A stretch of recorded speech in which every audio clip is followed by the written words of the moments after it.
ciidamada difaaca dowladda Puntland ayaa dagaalada ugu socday 24 saac la soo dhaafay jab weyn ugu geystay kooxaha argagixisada ah ee Daesh oo ku dhumaalaysanaya buuraha Xable ee degmada Ofen.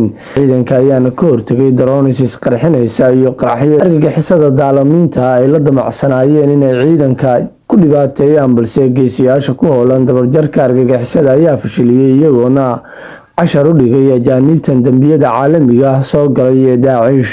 ciidanka ayaana maalmihii la soo dhaafay ka qabsaday ceelashii biyaha iyo dhammaan intii badan deegaanada ay ku sugnaayeen argagixisada ee deegaanka Xable ee degmada Ofen.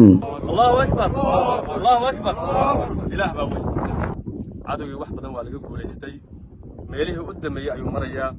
waxaan rabaa in la istabar raaciyo hawsha hadda socota, in dabada la iska raaciyo oo nin dhow iyo nin dheerba hawsha laga wada qayb qaato haddii Ilaahay ka dhigo.